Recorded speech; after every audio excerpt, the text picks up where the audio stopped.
My ex-wife stole my kids away, then they found out the truth. Before we begin the story, make sure to subscribe to our channel and never miss more incredible stories every day. I still remember the smell of the courtroom that day, stale air, cheap coffee, and the faint scent of her perfume drifting across the aisle.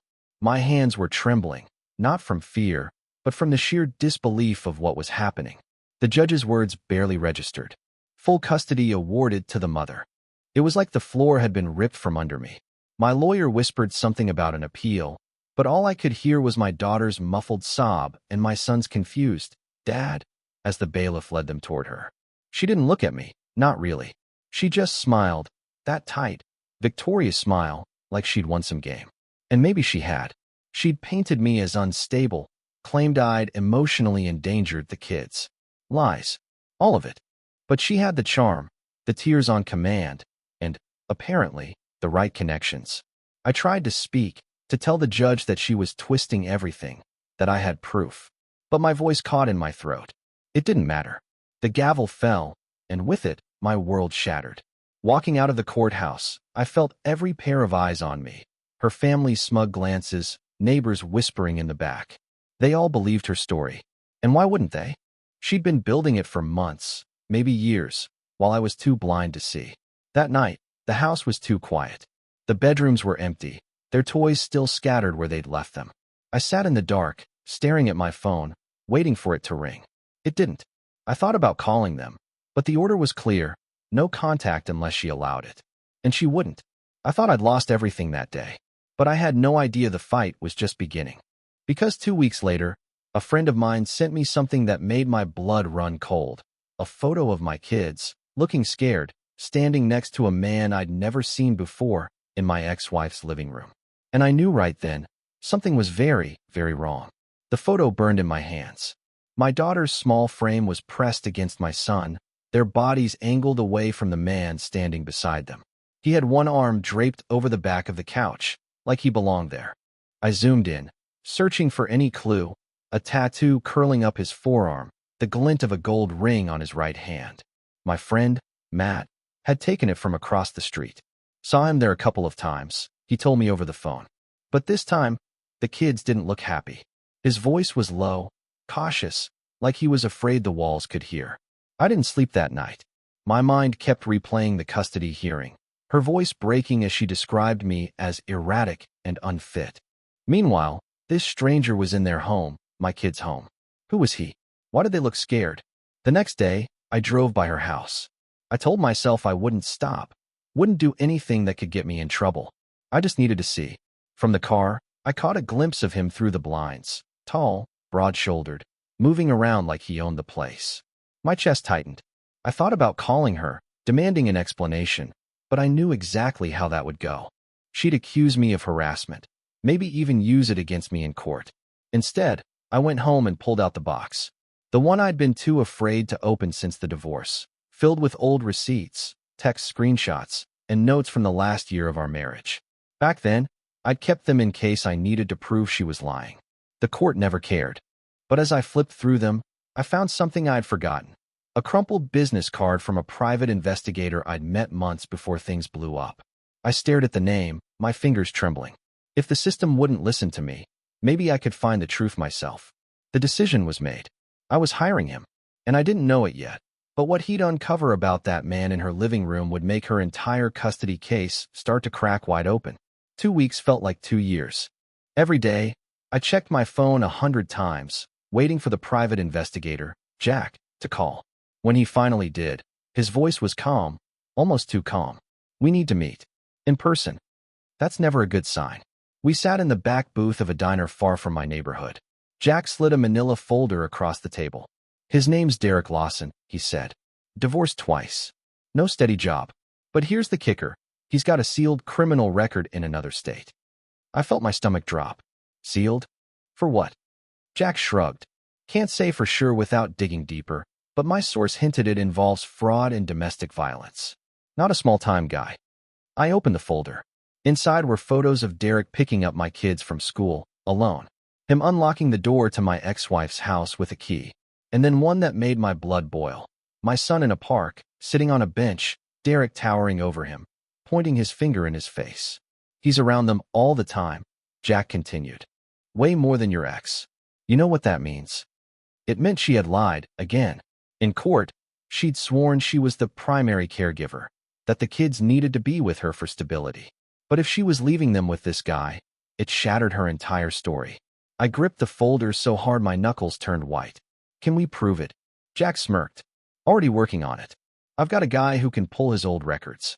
If I'm right, your ex has been hiding a dangerous man in your kids' lives. That night, I couldn't stop pacing. Every time I thought about Derek, about my ex smiling in court while painting me as a monster, my rage boiled over. If the court wouldn't believe my word, maybe they'd believe a criminal record.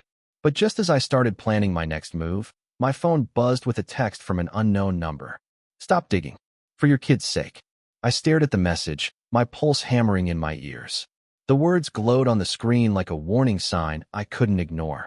No name. No number I recognized. Just that chilling sentence. Stop digging. For your kid's sake. I read it again and again, hoping I'd misread it.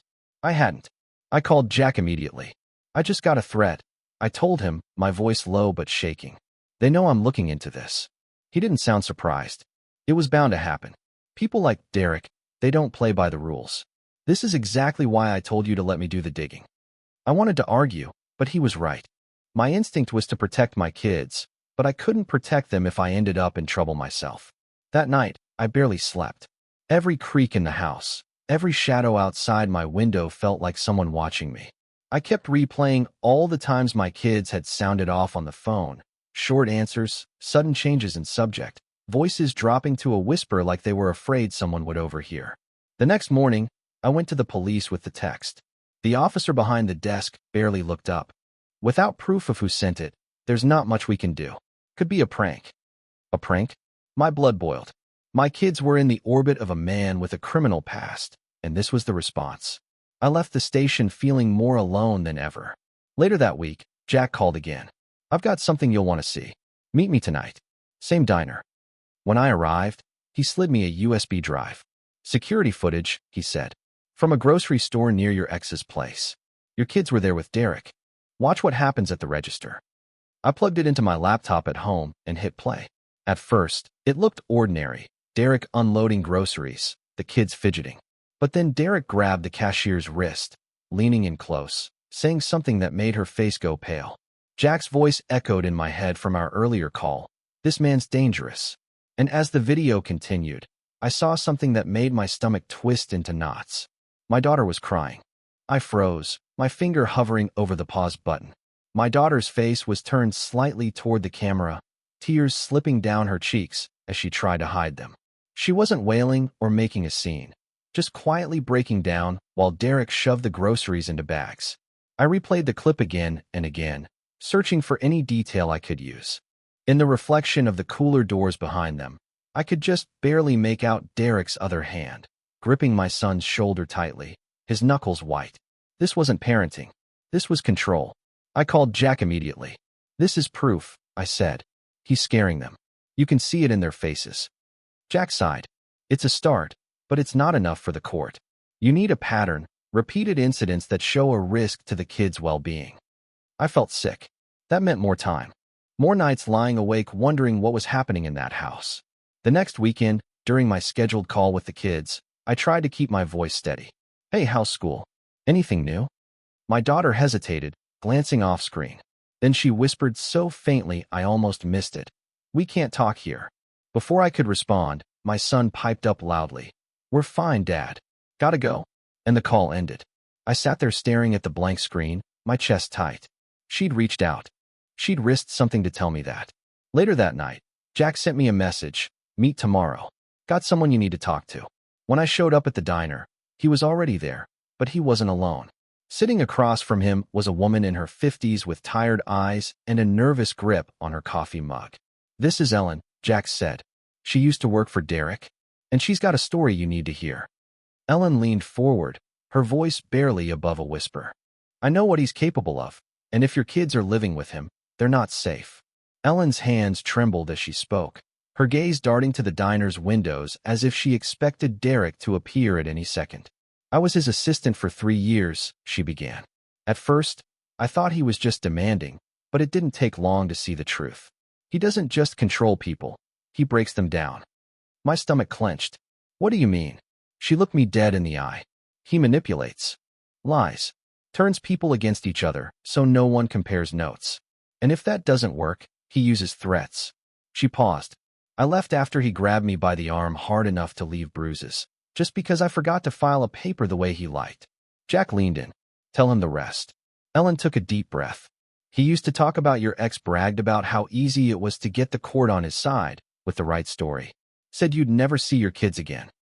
I felt my pulse spike, my vision tunneling. This wasn't just about custody. It was a calculated campaign to erase me. Ellen reached into her bag and pulled out a small flash drive. I kept copies of certain emails and recordings, things he didn't know I had. Some of it mentions your kids. I couldn't just sit on it anymore. My hands shook as I took it. Why now? Because I saw your daughter last week, Ellen said softly. She looked scared, and she slipped me a note when Derek wasn't looking. My heart stopped. A note? What did it say? Ellen's lips pressed into a thin line. One word. She pulled a folded scrap of paper from her wallet and pushed it across the table. I opened it, and in messy, childlike handwriting, it read, "Help." I must have read that single word 100 times, my fingers tightening around the paper until it crumpled. Help. My daughter was reaching out to a stranger because she couldn't reach me. The thought made my chest ache in a way no heartbreak ever had. Jack leaned forward, voice low. If she's willing to risk that, things might be worse than we thought. Ellen nodded. That's why you can't waste time. The flash drive has proof Derek's been influencing the custody arrangement and possibly committing fraud. But if you go at him the wrong way, he'll bury you, and maybe even the kids. I tucked the note carefully into my wallet, like a fragile lifeline.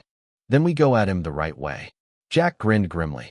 Which means we build a case he can't wriggle out of. You still have friends in the legal world? Not many, I admitted. Most people dropped me after the trial. Too messy, too much drama. That's where I come in, Jack said. I know a family law attorney who hates guys like Derek, and he owes me a favor. Ellen slid her coffee aside, leaning in with urgency. Just be careful. He watches everyone. He'll know you're up to something the second you move. I nodded, already feeling that familiar coil of anger and fear winding in my stomach. He can watch all he wants. This time, I'm ready for him. As we left the diner, I felt the weight of the flash drive in my pocket like a ticking bomb. It was proof. It was danger. It was the beginning of the end for Derek, if I played it right. But when I got to my car, there was something tucked under the windshield wiper. A plain white envelope. Inside was a single photo. Me, walking into the diner just an hour earlier. On the back, in blocky black letters, were 2 words, "Stop now." The photo felt like it was burning in my hand. Someone had been watching me, close enough to snap a picture, bold enough to leave it where I'd find it. My first thought was Derek. My second was that maybe it wasn't him at all, which somehow felt worse. I scanned the parking lot, every parked car suddenly suspicious. Tinted windows, empty driver's seats. Were they empty? My pulse thudded in my ears. Jack saw the paper in my hand and froze. What's that? I handed it over without a word. His jaw tightened as he read it. Yeah, this is him, or someone working for him. He wants you rattled. Well, congratulations, I muttered. Mission accomplished. Jack shook his head. Don't give him that satisfaction. It means he knows you've got something. The flash drive is leverage. He's scared now. Scared enough to what? Follow me. Threaten me? My voice cracked, anger mixing with the fear. He's got my kids, Jack. What's stopping him from? Hey. Jack's tone cut me off. Panicking is exactly what he wants. We stick to the plan. We get the data off that drive, secure it, and make sure we have multiple copies. Then we go to the lawyer. I nodded, but my eyes kept darting to the shadows around us. When I got home, I locked every door, every window. I set the flash drive on the desk and stared at it like it was some cursed object. My laptop whirred to life, the cursor blinking impatiently. I slid the drive into the port, and then the screen went black. A single message popped up in white text. You were warned. My breath caught in my throat. The laptop fan spun hard, then died. I yanked the flash drive out like it was poisoned and slammed the lid shut. My heart was pounding so fast it felt like it might crack my ribs. The message hadn't been a glitch. It was deliberate. Whoever put that there knew I'd try to access the drive. They wanted me to know they were watching, and that they could kill my access anytime they wanted. I called Jack immediately. The drive's compromised. Soon as I plugged it in, the screen went black and I got a message. Said I was warned. Silence for a beat. Then, okay, that's bad, but not fatal. Don't touch it again. Bring it to me. I know someone who can work around that. When I got to his place, Jack had a man waiting, mid-40s, wiry, wearing thick glasses and a faded hoodie. He introduced himself as Theo. Theo handled the drive like it was made of glass. Yeah, this is locked up tight. Whoever set this up knows what they're doing. It's not just encrypted, it's booby-trapped. Wrong attempt, it wipes itself clean. Can you get in? I asked. Theo smirked faintly. I didn't skip 3 Thanksgivings with my family to say no to a challenge. While Theo worked, I paced the room, every creak of the floor making my skin crawl. My phone buzzed, a text from an unknown number. Stop digging, or you'll regret it. I showed it to Jack. His jaw clenched. He's getting desperate. That means we're close. Theo suddenly swiveled in his chair. Got it. But you're going to want to sit down. He turned the screen toward me. It wasn't just Derek's finances. It was proof, transfers, offshore accounts, and payments to people I recognized from the custody battle. One of the names made my stomach drop. It was someone in my own family. I stared at the name on the screen, my mind rejecting what my eyes were showing me. It couldn't be real. It had to be a coincidence. But there it was, bank transfers from Derek's offshore account directly into my brother Ryan's personal account. Not once, not twice. Dozens of payments, spaced over months. Jack leaned in. He's been feeding your brother money. That explains why Ryan suddenly stopped returning your calls after the custody ruling. I felt heat rising in my chest. Ryan had sworn he was on my side. He told me he'd testify about Derek's temper, about the nights the kids stayed with me because their mother didn't come home. And then, just before the hearing, he bailed. He said it was too messy, and he didn't want to get in the middle. Now I knew the truth. He hadn't wanted to get in the middle. He'd been paid to get out of it. I slammed my fist against the table. He helped her take my kids, his own niece and nephew. Jack put a hand on my shoulder. This changes the game. Blood or not, you've got leverage now. I didn't want leverage. I wanted my kids back. But I also knew Derek and my ex were too careful to leave direct proof of their lies. Ryan was the weak link. That night, I drove to Ryan's house without calling first. My heart pounded with every step to his door. When he opened it, his face went pale. You've been busy, I said, shoving a printout of the bank records into his chest. He glanced at it, then back at me, and something in his expression shifted, like he'd been caught, but still thought he could bluff his way out. You don't know what you're talking about, he said flatly. And if you're smart, you'll drop it. Before I could answer, a car pulled up fast to the curb. It was Derek. Derek stepped out of the car like he owned the street. No smile, no fake charm, just cold eyes locked on me. Evening, he said, his tone dripping with mock politeness. Seems like you've been snooping where you shouldn't. Ryan shifted uncomfortably, but didn't say a word. I could feel the tension between them, a silent acknowledgement that they were on the same team. I know about the money, I said, my voice low but steady. And if you think I won't use it, you're wrong. Derek took a slow step closer. Use it, and you'll never see those kids again. Not even in passing. I'll make sure of it. It was the kind of threat that made your stomach twist. Not loud, not dramatic, but deadly certain. He wasn't bluffing, and he wanted me to know it. Ryan finally spoke up. Look, just let it go, man. This isn't worth it. Not worth it. I shot back. They're my children. What's wrong with you? Ryan looked away, shame flickering in his eyes, but he stayed silent. Derek's smirk widened, as if my brother's silence was the answer he wanted. Derek leaned in so close I could smell the expensive cologne on his suit. Walk away, or you'll regret it. That's the only warning you get. Then he turned, got back in his car, and drove off, slow, deliberate, like he knew every second was meant to intimidate me. Ryan muttered something about being sorry and shut the door in my face. I stood there in the cold, fists clenched, my pulse pounding. They thought they'd scared me into submission.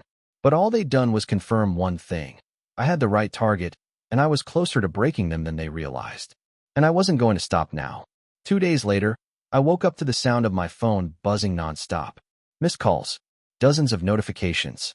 My heart was already in my throat before I even unlocked the screen.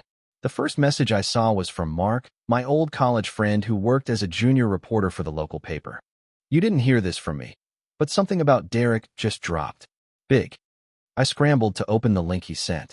It wasn't front-page news yet, but it was a feature buried in the community section, an expose on a quiet investigation into a real estate fraud scheme.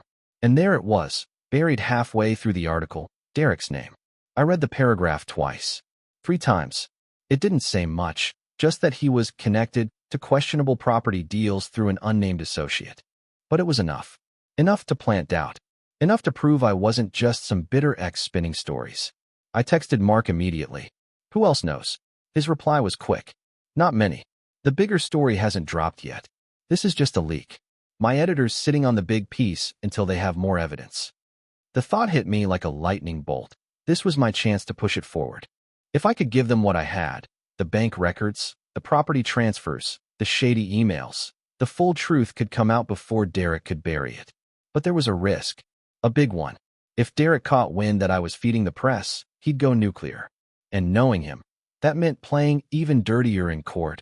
Or worse, trying to make me disappear from my kids' lives completely. Still, as I stared at the article on my phone, I felt the corner of my mouth curl into the first real smile I'd had in months. For the first time, Derek wasn't untouchable. I just had to decide. Was I ready to make the next move, knowing there was no going back? I didn't sleep that night. I sat at the kitchen table with every scrap of evidence I collected spread out in front of me. The bank statements, the scanned deeds, the email printouts. My hands shook as I organized them into neat piles. This wasn't just about Derek anymore. This was about my kids knowing the truth. By dawn, I'd made my decision. I called Mark. I'm giving you everything, I told him. Names, documents, all of it. But I need you to promise one thing. When this runs, it doesn't vanish into a small-town paper. It needs to be everywhere. Mark's voice was cautious. You understand what this means, right? Derek's not going to just take the hit. He'll fight back, and he'll drag you through the mud. He already has, I said flatly. This time, I'm dragging him with me. We met at a diner 2 towns over, far enough that no one would recognize us. I slid him a thick envelope under the table. He flipped through it, his eyes widening. This is damning. If half of this checks out, he's done. Check it all, I said. Because once you do, there's no going back. 2 days later, my phone buzzed again. This time, it was a short text from Mark. Brace yourself. It's going live tomorrow morning. That night, I stood in my living room, staring at a framed photo of my kids on the mantel. My chest tightened. Tomorrow could change everything. For me, for them, for Derek. But in the pit of my stomach, I knew it could also get ugly. Very ugly. And sure enough, just before midnight, my phone rang. An unknown number. I almost didn't answer. But when I did, the voice on the other end made my blood run cold. I know what you've done, Derek said. And you're going to regret it. For a second, I couldn't breathe. His voice was low, almost calm, the kind of calm that comes right before a storm. You think you're smart? Derek continued. You have no idea what you've started. I forced my voice to stay steady. What I've started? You did this to yourself. I'm just making sure the truth comes out. He laughed, a short, ugly sound. Truth? That's rich. You've always been desperate for people to see you as the victim. Let me make this clear. If you go through with this, you won't just lose the kids forever. You'll wish you never crossed me. The line went dead. My hands were shaking, but not from fear, from rage. He'd stolen my family, poisoned my kids against me, and now he was threatening me to keep his secrets buried. For years, I'd been on the defensive, reacting to every dirty move he made. But this time, I had the power. The next morning, the article dropped. Not just the small leak, the full investigation. Front page, headline blazing. Local businessman linked to multi-million-dollar fraud scheme. Derek's face was right there, side by side with damning documents. The piece named associates, detailed property scams, and hinted at even deeper crimes under federal investigation.